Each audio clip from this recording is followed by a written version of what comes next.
Bonsoir, bonsoir très chers téléspectateurs, bonsoir. Je suis très heureux de venir partout où vous nous suivez pour ce nouveau numéro du magazine Genre et Volontariat. Merci car vous étiez très nombreux à nous suivre par rapport à notre numéro de Genre et Volontariat de la semaine passée où nous sommes allés à la rencontre du docteur Placide Crispin Manzombi, spécialiste en prise en charge de drépanocytaires ou ce qu'on appelle communément anémique SS. Avec lui, il a sensibilisé la communauté et surtout les décideurs pour la prise en charge efficace et la lutte contre la drépanocytose, car il n'y a que l'État qui peut efficacement lutter contre cette maladie et que les initiatives individuelles sont vouées à l'échec. Donc, il a sensibilisé tous les députés nationaux pour un regard plus objectif par rapport à cette maladie. Ce soir, je suis encore heureux de vous retrouver. Nous allons parler d'un sujet très important. Nous parlerons du numérique, nous parlerons de la preuve pénale, nous parlerons de la vie privée, données privées, nous parlerons aussi du secret professionnel. Pour vous présenter mon invité de ce soir, permettez-moi d'aller saluer tous nos téléspectateurs qui nous suivent à travers le monde.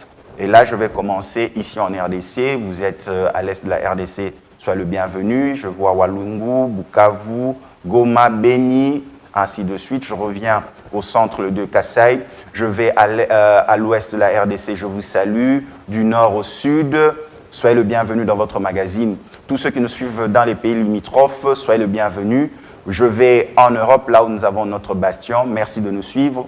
Nous allons en Amérique. Je vois le Canada. Je redescends aux États-Unis. Soyez le bienvenu. Là, je vais où j'ai de la famille à Dallas. Merci de nous soutenir. Je redescends encore vers le Brésil. Je vais à Rio de Janeiro. Je vais à Rio Grande do Sul. Merci de nous suivre. Et vous pouvez aussi suivre ce magazine sur les réseaux sociaux en allant vous abonner massivement sur notre page YouTube, Symphorien Katende TV. Et likez aussi sur notre page Facebook, Genre et Volontariat. Merci de nous suivre à Dubaï, au Japon, en Chine. Merci de nous suivre en Australie. Vous êtes bien sûr dans votre magazine Genre et Volontariat. Permettez-moi maintenant de saluer notre invité de ce soir. Bonsoir, Maître Prosper Tetika. Bonsoir, M. Katende. Merci de m'avoir réinvité. Maître Tetika, je vais introduire ta présentation et toi, tu pourras mieux le faire. Maître Tetika, vous êtes défenseur judiciaire, chercheur, président d'une ONG. S'il faut mieux vous présenter, qu'est-ce que vous devriez dire? Je pense que cette présentation brève et concise. Voilà, je suis défenseur judiciaire, chercheur, président de l'ASBEL Idées et Actions pour le Changement, IDEAC, mais aussi un passionné des cultures et voilà. Dans le magazine Genre et Volontariat, nous soutenons l'entrepreneuriat jeune. Ces jeunes qui osent, ces jeunes qui veulent changer les choses. Et c'est un réel plaisir que nous puissions recevoir pour vous, Maître Tetika Prosper. Nous allons aller dans le vif du sujet. La preuve pénale, comme vous l'avez dit, nous serons dans le domaine du numérique, ainsi de suite. Le numérique. Aujourd'hui, sans notre téléphone sur Internet, nous ne pouvons pas vivre. Les gens sont sur Facebook, sur Instagram, WhatsApp, plus que la Bible, plus que autres bouquins, parce qu'ils aimeraient rester en contact. Mais lorsque nous allons sur nos mails, lorsque nous allons sur WhatsApp, sur Facebook, nous laissons notre vie privée à l'intérieur. Nous mettons nos données privées. Nous avons aussi ce qu'on appelle secret professionnel par nos mails. Aujourd'hui, en lingala, on dit « chombo nangan des bureaux »,« téléphone nangan des bureaux ». Vous voyez un peu, mais lorsqu'on va dans le chemin de la justice, il se peut que notre vie privée, notre secret professionnel, nos données privées deviennent des lieux d'investigation de la justice. Qu'est-ce que nous devons retenir par rapport à ces sujets? Comment tu peux le définir? D'abord, il faut saluer l'intérêt porté à ces sujets parce que c'est une recherche qui a été menée par moi où j'ai essayé de décortiquer la question de la preuve en matière pénale à l'épreuve du numérique, justement. Parce que, comme vous le savez aujourd'hui, vous l'avez si bien dit, le développement technologique est une réalité. La réalité virtuelle est en soi une vraie réalité. Alors, Il faut d'abord se demander, lorsqu'il y a la preuve à rechercher dans le domaine numérique, quelle est la procédure à suivre? Et là, nous sommes dans le domaine de l'administration de la preuve, qui est une partie de la procédure pénale. Ce sont des domaines juridiques. Nous sommes en matière d'infraction, où lorsqu'on viole une loi, on est exposé ou on est passible de sanctions pénales, de faire la prison. Alors, qu'est-ce qui va arriver lorsque la preuve doit être recherchée dans le domaine du numérique? Il faut d'abord se référer pour demander si nos lois, à l'interne, les lois de la République démocratique du Congo, disposent au sujet de la preuve numérique. Alors, il faut dire que dans cette matière, où il y a principalement la procédure pénale, où la loi essentielle en procédure pénale, c'est le code de procédure pénale, notre code de procédure pénale n'a pas une disposition expresse qui parle de la preuve numérique. Mais on parle des preuves de façon générale. Mais en dehors de la loi, les juristes le savent, le droit est plus globalisant, parce qu'on dit le droit n'est pas la loi, même si la loi fait partie du droit. Donc quand vous ne trouvez pas une réponse à une question au niveau de la loi, il faut aller rechercher dans d'autres sources du droit. Alors il y a des principes qui orientent, qui encadrent la question de la preuve dans la procédure pénale, et parmi ces principes, il y a un principe essentiel qu'on appelle le principe de la liberté de la preuve. Ce qui veut dire qu'aujourd'hui, il n'y a pas une catégorisation, il n'y a pas une hiérarchisation des preuves dans le domaine pénal. En ce sens, toute preuve peut être présentée devant le juge et peut faire l'objet des discussions. Alors, en ce sens-là, nous pensons que la preuve numérique soit-elle est admissible, parce qu'il n'y a pas eu des discriminations par rapport à cela, on n'a pas exclu un certain domaine ou une certaine catégorie de preuves. Mais nous disons que la question numérique est une question qui demande plus que la simple liberté. Cette liberté qui n'est d'ailleurs pas absolue, parce qu'il y a des principes qui encadrent la liberté, et notamment la loyauté de la preuve, en ce sens qu'on ne peut pas recueillir une preuve de n'importe quelle manière, encore que lorsque cette preuve doit être recherchée dans le domaine du numérique, parce qu'il y a des limites à ne pas franchir. Vous avez parlé tout à l'heure de la vie privée. Il y a la vie privée, par exemple, qu'il faut protéger. Là, maintenant, si tu me permets, je peux d'ailleurs te poser la question parce qu'à la maison, les gens se posent des questions sur ces notions. Oui. Vie privée, qu'est-ce que nous entendons par vie privée? Oui. Données privées et secrets professionnels. Parce qu'aujourd'hui, beaucoup de gens se disent « Et sa vie privée n'a pas Coco, ta vie privée n'a pas été. » Qu'est-ce que nous comprenons par vie privée, données privées et secrets professionnels? Ah non, d'accord. Alors, pour faire simple, ce sont d'ailleurs des notions qui sont protégées par la loi et notamment la Constitution, parce qu'il y a l'article 31 de la Constitution qui protège notamment la vie privée, le secret de correspondance, ainsi de suite, et plus globalement d'ailleurs le secret professionnel.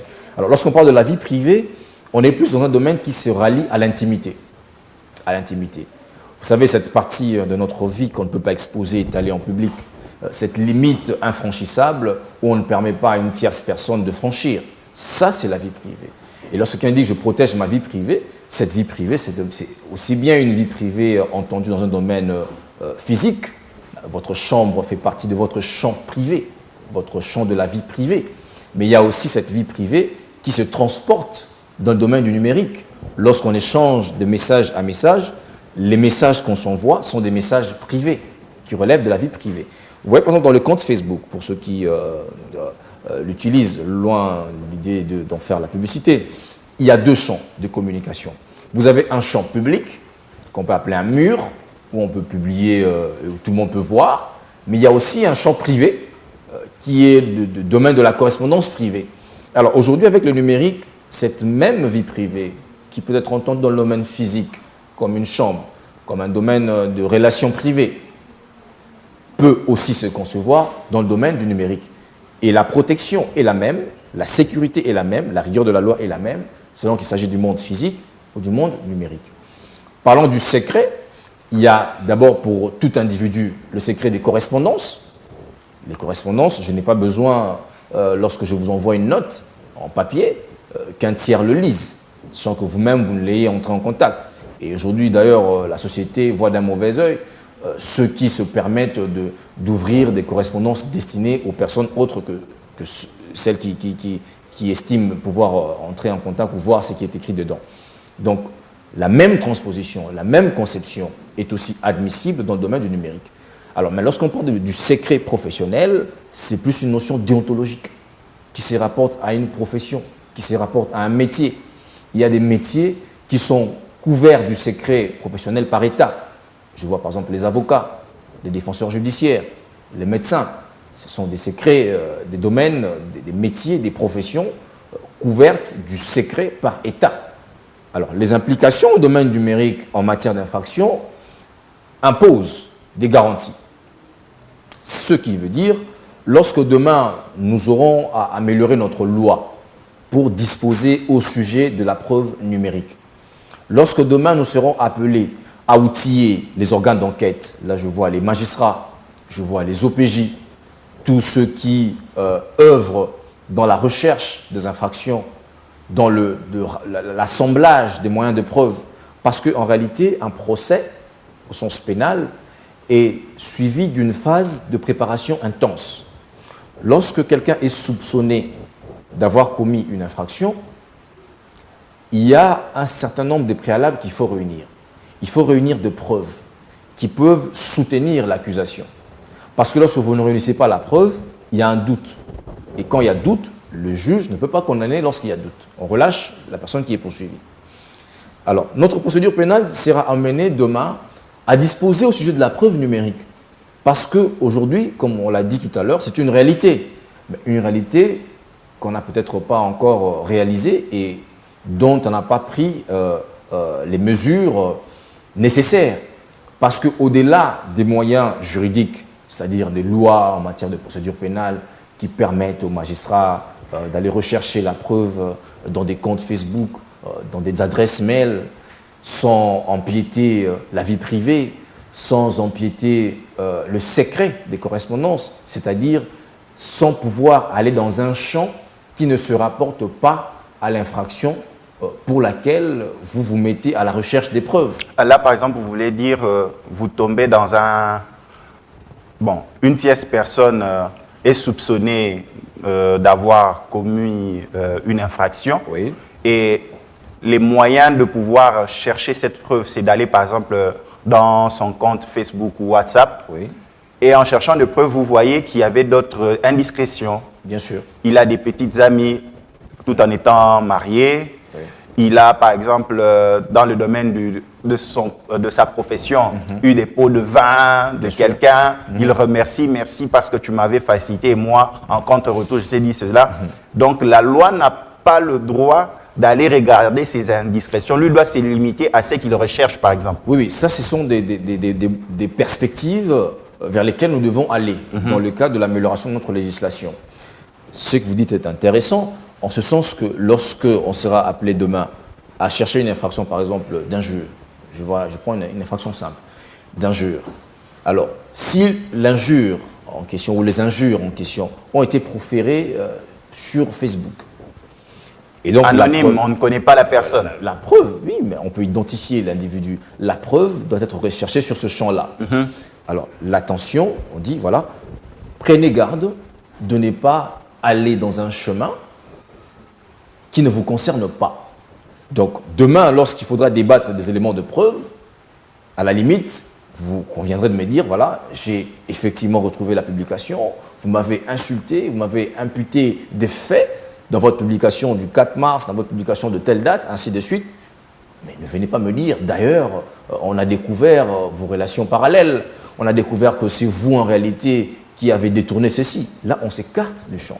C'est comme ça que dans d'autres législations, les pays qui ont eu à organiser ces questions en matière de procédure pénale ont établi des garanties. Et il y a même, au-delà des techniques, il y a des modalités. Il y a par exemple le tri.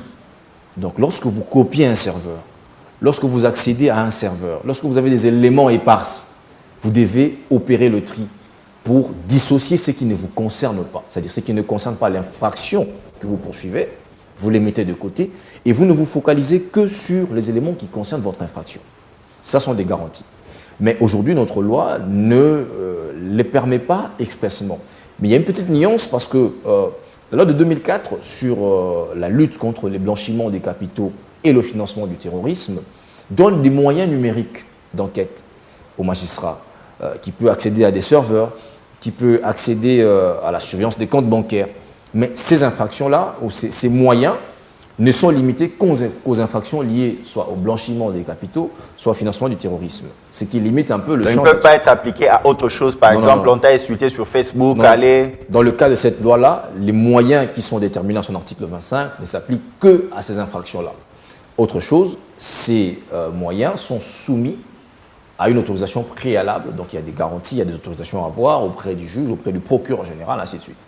Mais je tire aussi l'attention pour dire que la question de la preuve en matière numérique est aussi globalisante, parce que vous voyez justement qu'on parle du numérique, mais s'il faut se connecter, on doit être relié à un terminal de connexion. Là, on est directement en plein dans le domaine des télécommunications. Aujourd'hui, on ne sait pas déjà identifier les citoyens congolais, on n'a pas des empreintes, on n'a pas des informations sur le plan étatique sur chaque individu. On n'a pas des moyens, des situations pour savoir que, M. Katende, par exemple, vous habitiez telle commune, mais désormais vous êtes dans telle autre, où on peut facilement vous situer. Dans la traçabilité numérique. Mais aussi, on a un accès facile au terminal de connexion. Aujourd'hui, c'est n'importe qui peut s'acheter une SIM, se connecter et après changer de SIM de temps en autre. Il faut que ces choses-là soient encadrées. Mais déjà, nous saluons parce qu'il y a un travail qui a été fait dans la législature passée. En ce moment, il y a une loi qui viendra un peu réguler la question des télécommunications en améliorant déjà les dispositions qui existent. La prochaine loi sur les télécommunications intègre les questions liées au numérique, tant au sujet des opérateurs de télécommunications, donc ce qui se rapporte à leur boulot, géolocalisation, terminal, ainsi de suite, mais aussi les aspects du domaine de procédure pénale, par exemple. Maître Prosper Titika, laissez-moi te poser quelques questions. Oui. Qui est un sérieux problème au sein de la communauté. Hein. Bien sûr. Par exemple, nous sommes à 3.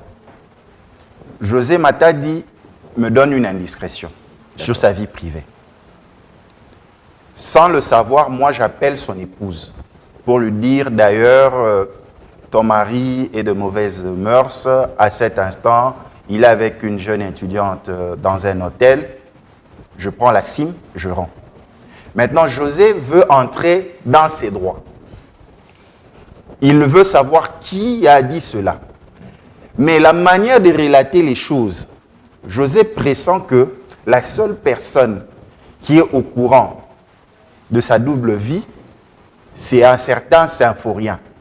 Maintenant, là, on est dans le numérique, n'est-ce pas? Bien sûr. Maintenant, comment José pourra-t-il entrer dans ses droits pour que l'on puisse atteindre la personne? Non, là, c'est la diffamation, mensonge. Non, je comprends votre idée. Aidez-moi, parce que c'est ça les problèmes qui arrivent souvent. J'ai compris votre idée, mais ici, il faut dire que nous sommes dans un domaine pénal.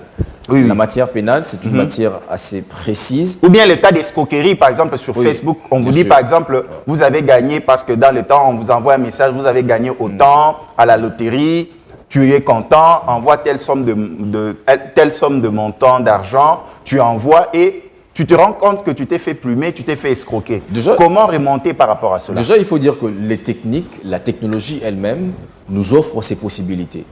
Mais il faut que ces possibilités soient inscrites dans un schéma institutionnel, dans un schéma pénal. Par là, qu'est-ce que je veux dire?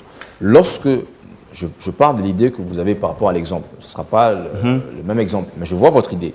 C'est que qu'est-ce qui va arriver lorsque quelqu'un commet une infraction mais éblouit des traces dans le domaine numérique? Comment retrouver quelqu'un qui profère des insultes ou qui prépare un attentat ou je ne sais pas, qui commet vraiment en tout cas une infraction, mais qui rompt par exemple la SIM, qui ne peut pas laisser une traçabilité? Quelqu'un qui publie un message offensant sur Facebook, sur Twitter ou ailleurs, mais qui le supprime par exemple. Ça sont des vraies questions techniques. La technique elle-même permet de retracer cela. Parce que lorsque, par exemple, vous dites, vous avez reçu un message, vous dites, voilà, vous avez gagné au loto, ainsi de suite. Pour dénicher le réseau de malfaiteurs, le même message, chaque message contient un fil, contient une traçabilité. Et les techniciens le savent. C'est comme ça que dans la recherche que j'ai menée, je me suis aligné à l'idée de la cyberpolice. Ce n'est pas une police qui sera métapolice, mais je pars à l'idée de ce que nous voyons aujourd'hui. Il y a la police technique. Dans le remède pour répondre à ce problème. Voilà, justement, il y a la police scientifique, où je dis que les OPJ de demain devront être des ingénieurs informaticiens. Il faudra que demain, les magistrats aient un réservoir des policiers informaticiens sur lesquels il peut recourir lorsqu'il s'agit de poursuivre une infraction qui est directement liée au télécom ou au numérique. C'est ça en réalité l'idée. Mais ces recours doivent être encadrés par le law. Donc la soupape juridique est un préalable important aux moyens techniques. Aujourd'hui, il y a la technologie, les rudiments technologiques l'indiquent, la preuve par les liaisons. Donc votre téléphone, par exemple, a un code IMEI. Ce sont des termes techniques. Chaque ordinateur a des adresses qu'on appelle des adresses IP, Internet portable. Donc ce sont des moyens. De sorte que lorsque vous achetez votre téléphone et vous venez devant un opérateur pour pouvoir demander une SIM, on check votre téléphone et on sait qu'on a attribué telle SIM à tel individu qui habite tel endroit et la SIM est incorporée dans tel téléphone qui a tel code IMEI. Ce qui fait que tel téléphone, un code, une SIM, un individu. Vous pouvez être au rond-point Gaba, pour être partout, à Kasumbalesa, à Kiri. Mais lorsque vous émettez un appel, on sait que c'est telle personne. On peut vous localiser. Et déjà à partir du code de votre téléphone reliant votre SIM, on sait que réellement dans le registre, il y a telle personne, tel individu qui s'est procuré telle SIM. C'est comme ça qu'il faut qu'il y ait une étroite collaboration entre le domaine des télécommunications et le champ pénal. Mais comme je dis, aujourd'hui, il faut également avoir un œil sur les libertés, parce que ces libertés sont fondamentales.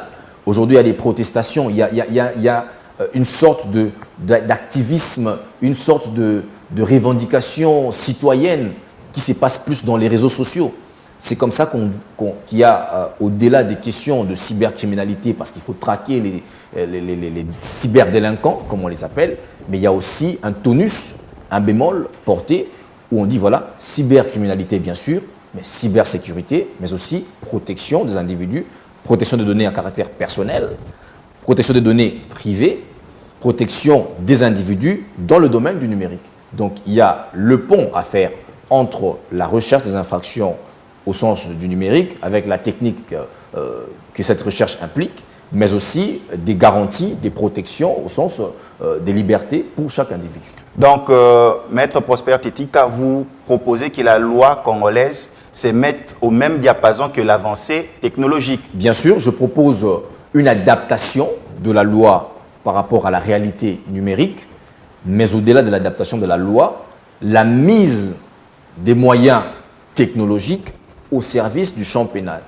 Parce que si nous ne procédons pas à ce cap, aujourd'hui nous pouvons accumuler ce qu'on peut considérer comme des petits problèmes, mais demain nous pourrons être amenés à gérer des gros problèmes et le numérique pourra, faute des régulations préalables, faute de mise de moyens préalables et conséquents, nous pourrons nous retrouver à une situation de non-droit. Donc aujourd'hui, les gens pourront facilement recourir, ou demain, ils pourront facilement recourir à ces procédés numériques. Parce qu'il n'y a aucune législation qui encadre cela et plusieurs forfaitures sont faites dans ce domaine. Oui, il y a une assise juridique quand même, il y a des lois qui existent, mais dans le cas du domaine de la preuve en matière pénale, je propose qu'il y ait ce regard-là.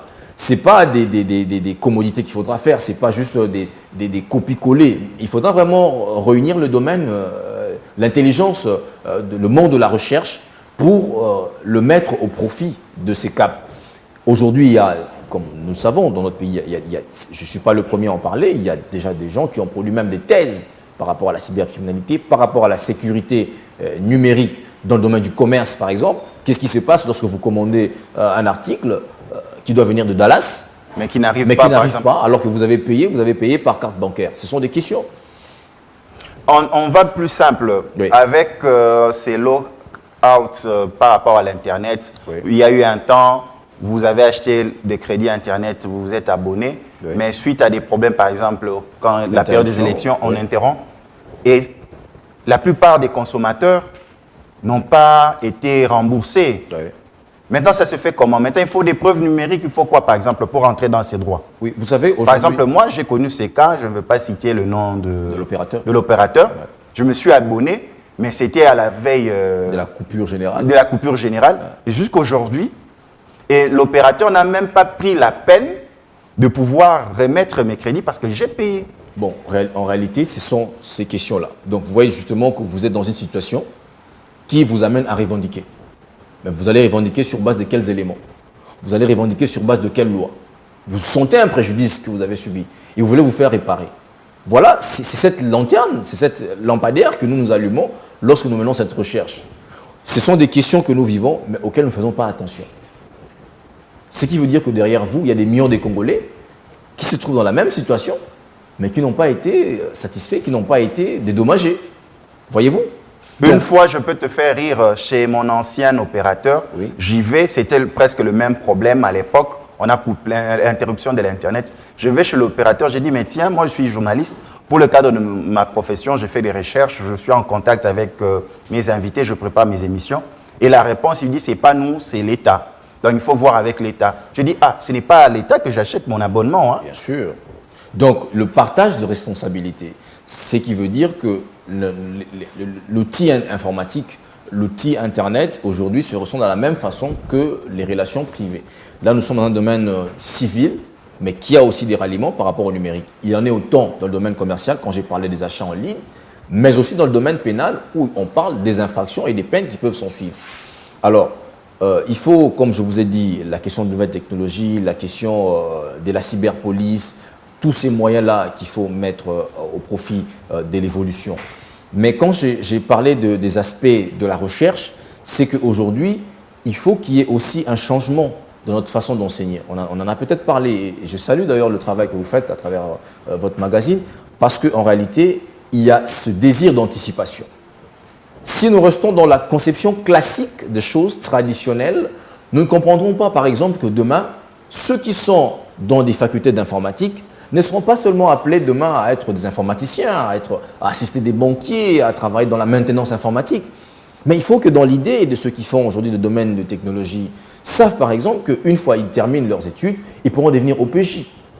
Et ça, c'est aussi jeter une couche d'honorabilité à tous ces métiers. Je vois ces policiers, ces OPJ, ces magistrats qui font un travail remarquable. Mais il faut également que nous procédions à la prise en compte de la réalité numérique, parce que c'est très important. C'est ce qui a même été l'intérêt de cette recherche, inciter à une réflexion profonde, à l'instar des éléments qui ont été produits, mais en allant de façon méthodique, parce que chaque société a ses réalités. Même si on peut retrouver des réalités universelles, la question du numérique, c'est une question globalisante. Mais dans la question que vous avez soulevée, quand vous parlez des opérateurs économiques, quand vous parlez des opérateurs de télécom, certains pays ont pris l'audace de faire de la sphère numérique quelque chose qui se renferme aussi dans les règlements, dans les lois du pays. Vous apprendrez par exemple que la France a été en procès contre Google. Vous apprendrez par exemple que la France, ou Google, a été condamné par un tribunal français de la ville de Lyon à payer des dommages-intérêts à la hauteur d'autant de millions d'euros ou autant de sommes parce qu'ils auraient utilisé les données à caractère personnel, c'est-à-dire des données qui se rapportent à votre situation, qui se rapportent à vos préférences, à travers Google. Donc, Google a utilisé les données personnelles de certains citoyens français et l'État français a poursuivi et même Google a été condamné. Alors, ce sont des choses qu'on apprend aujourd'hui par voie des médias. Mais on peut se demander, mais tiens, est-ce qu'on n'utilise pas par exemple les données des Congolais Tout à fait, c'est pour en faire des publicités? Très bonne question. Voyez-vous? Et si c'est bien le cas, comment aujourd'hui, vous qui avez voulu revendiquer, on pourra arriver à cela? Et si nous revendiquons, sur quelle base, sur quelle assise légale, sur quelle loi? Et oui, si demain on a la loi, mais comment on va avoir la preuve? Parce que c'est le même Google qui nous offre la technologie. C'est le même Google qui peut nous boucher. Donc il y a ces questions-là qui sont assez génériques.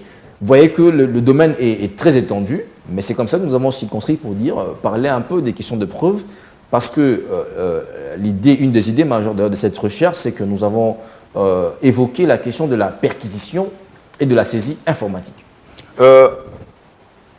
Prosper Tetika, nous prenons la dernière ligne droite de nos échanges si riches. Actuellement, dans nos taxis, nous remarquons des numéros. Oui. Près de ce numéro, au bas de numéro, vous allez voir un QR code. Super. Donc, ça veut dire que vous pouvez avoir votre téléphone, vous scannez. Avec ce cas d'enlèvement, ainsi de suite. Est-ce que ça ne peut pas être un élément de preuve pour dire, par exemple, tel client a pris tel taxi, telle correspondance? Est-ce que la loi ne peut pas se mettre au diapason, par exemple, que ce soit des rigueurs, avant de monter dans un taxi où il y a un QR code, vous scannez, vous partagez à votre famille et les gens savent que ce taxi va prendre tel trajet? Parce que dans votre manière de parler, nous remarquons que la loi congolaise reste à la traîne. Si elle ne peut pas se mettre au même diapason, s'adapter à la réalité pratique que nous vivons déjà. Parce que ces taxis, quand vous montez, vous pouvez poser la question, excusez, et là, pendant le rôle de logo, ils ont servir Nanini. Beaucoup de gens ne le savent pas, ce sont des QR codes. Si c'est là, ça doit être scanné. C'est vrai que nous n'avons jamais scanné, on ne sait pas si c'est juste pour faire genre, mais est-ce que pour répondre à des questions, par exemple d'enlèvement, ainsi de suite, ça ne peut pas être un des éléments qui peut servir à la loi congolaise pour avoir, comme vous dites, des preuves pénales que telle personne a été enlevée par tel véhicule, parce que nous avons le QR code de ce taxi, par exemple? Votre question soulève déjà des préalables, notamment la conformité. S'il faut aller en ce sens-là, on pourrait dire ne pourra pas exercer le commerce, le transport en commun qui n'est pas en règle. Donc, les citoyens pourraient savoir si l'individu est en règle lorsqu'ils voient le code QR, par exemple. Autre question, autre préalable. Est-ce que ce code QR est répertorié dans un serveur central? Parce que lorsqu'il y a un code, par exemple, il faut que cela implique que le véhicule a été préalablement enregistré et que même le mouvement, on a parlé de la géolocalisation, peut se retrouver à travers les traces en scannant ce code. Alors, moi, je ne sais personnellement pas la méthode qu'a employée l'office qui a délivré ces codes QR, mais j'en vois, mais je n'ai pas non plus un jour l'intuition de tester. Mais il s'est fait que j'ai eu à tester certaines cartes de visite où j'ai vu certains avec des codes QR, où il y a parfois des codes QR fantaisistes. Donc, cette question de sécurité implique quoi au préalable en réalité? La maîtrise des fichiers, la maîtrise soit des objets comme les véhicules, mais aussi la maîtrise de la situation des individus. Un individu, un particulier, n'a pas le droit aujourd'hui de commencer à recenser ceux qui sont autour de lui. Ça, c'est le domaine de l'État. L'État seul peut le dire, voilà, a un fichier centralisé. Et d'ailleurs, l'État peut, dans le cadre dans l'option de se faire aider, recourir aux télécoms, par exemple, en ce qui concerne les individus, pour demander des fichiers. D'ailleurs, la loi sur les télécommunications demande que l'on conserve ces fichiers, parce qu'on pourra toujours y recourir en temps utile, on ne sait jamais. C'est ça, il faut qu'il y ait cet enregistrement préalable, ce recensement préalable, centralisé, digitalisé et numérisé, parce qu'aujourd'hui, il n'est plus question en réalité de faire des registres sur papier. Donc en réalité, toutes ces données doivent être centralisées à des serveurs numériques. Et maintenant, la question de l'accès dépendra des préalables qui seront posés. Notamment, on a parlé de la vie privée. Ce n'est pas dit que parce qu'il y a un serveur où on a des éléments qu'on peut à chaque moment venir demander. Non, non, non. Il faut que le recours à ces procédés soit encadré, mais aussi émaillé des garanties par rapport aux libertés individuelles.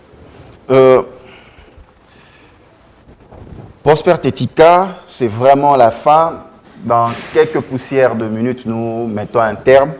Mais comment nous, la communauté qui t'avons suivi, pouvons bien utiliser notre vie privée dans le numérique, savoir le protéger, protéger tout ce qui est secret professionnel? Comment le faire?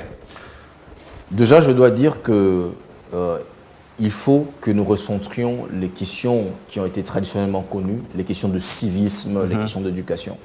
Je suis personnellement sensible lorsque je vois, peut-être à longueur de jour, comme vous, comme tout utilisateur d'Internet, certains débats, certaines questions qui prennent maintenant vie dans l'espace numérique public, alors qu'ils ne devaient pas l'être. Parce que, je l'ai même dit dans la recherche que j'ai menée, demain, lorsqu'il faudra vérifier l'authenticité de certaines informations, on parle des fake news. Imaginez que, dépourvu d'esprit critique, quelqu'un balance sur son mur, voilà, tel individu ou telle personnalité a détourné, on impute un fait précis à quelqu'un. C'est très grave. Et ça sera encore plus grave lorsque, sans faire preuve de discernement, moi je viens recopier ce message dans mon mur. C'est comme le cas il y a quelques jours où sur les numériques. Oui. Les gens disaient que l'ambassadeur de Belgique était mort suite à la noyade. Or, c'était faux. C'était un autre sujet belge. Et même des journalistes, des grands journalistes ont relayé ces fake news dans leur page. C'est une réalité. Heureusement que nous, on est allé auprès de l'ambassade sur leur site pour poser la question. Oui. Ils n'avaient rien écrit. C'est là même, c'est en réalité cette démarche-là qui imprègne un certain sérieux dans le traitement des informations pour ne pas prendre pour vrai tout ce qu'on balance sur les réseaux sociaux. Cette distance-là, cette méfiance qui fait la démarcation dans le professionnalisme pour ce qui est de votre profession. Mais dans le domaine personnel aussi, ce sont des réalités. Lorsqu'on publie des choses comme ça, on raconte des histoires, il faut toujours revenir, il faut toujours poser le doute cartésien, remettre un peu en question jusqu'à en avoir la certitude. Alors, il faut des mécanismes, comme je l'ai dit, il faut des structures qui aident à cela. Certains pays disposent des services nationaux de centralisation d'informations liées au numérique, ce qui n'est peut-être pas le cas. Nous avons bien sûr des structures, nous avons le ministère des NTIC, avec des secrétaires généraux, tous les domaines qui se rallient. Mais je vous ai dit que la loi qui est en examen au niveau du Sénat, vraiment va faire un cap à cela. Mais seulement dans le domaine de la preuve en matière pénale, je propose qu'au-delà de la prise en compte des numériques dans l'aspect des législations, il faut qu'on puisse doter la sphère pénale des moyens conséquents. Donc, mettre l'outil technologique au service de la preuve, tout en assurant la garantie des libertés individuelles. Voilà, ce sont les derniers mots de notre invité de ce soir, Maître Prosper Tetika, défenseur judiciaire, chercheur et président d'une ONG. Avec lui, nous avons posé des vraies questions. Comment la loi peut s'adapter à la réalité numérique, les fake news? Le président Félix Tshisekedi est allé rendre visite au sénateur à vie, Joseph Kabila. Personne n'a les preuves, mais c'est déjà balancé sur les numériques. Tout le monde prend pour acquis. Tel fait a eu lieu, tandis que ce fait n'a pas eu lieu. Comment démontrer cela? Vous avez votre WhatsApp avec votre épouse ou votre époux, vous partagez des photos intimes, des messages intimes parce qu'il est en déplacement et les gens mettent ça sur le lieu public. Comment entrer dans ses droits? Toutes ces questions ont été déballées ici avec notre invité. C'est aussi pour vous de faire un échange constructif pour savoir comment l'État congolais peut adapter une loi pour pouvoir encadrer ce secteur du numérique et des questions de preuve. Et là, nous allons confronter cela à la vie privée, au secret professionnel, ainsi de suite. Voilà notre magazine de ce soir, présenté ensemble avec Prosper Tetika. Merci, je ne pense pas que ce sera une dernière fois. Ce ne sera jamais une dernière fois, j'ai toujours envie de revenir dans Genre et Volontariat. Merci à tous ceux qui nous ont suivis. Si vous voulez prolonger ces échanges, vous pouvez continuer ce thème sur notre page Facebook Genre et Volontariat et aller aussi commenter sur notre chaîne YouTube Symphorien Katende TV ou envoyer des SMS, des messages au maître Prosper Tetika et cela va lui arriver. Quant à moi, je vous dis merci, à la prochaine. Merci à la grande équipe de Genre et Volontariat. Si vous avez raté la diffusion de cette émission ce soir à 20h mercredi, vous pouvez le rattraper le vendredi à 13h30 sur Kin 24 Télévision. Ciao, à la prochaine.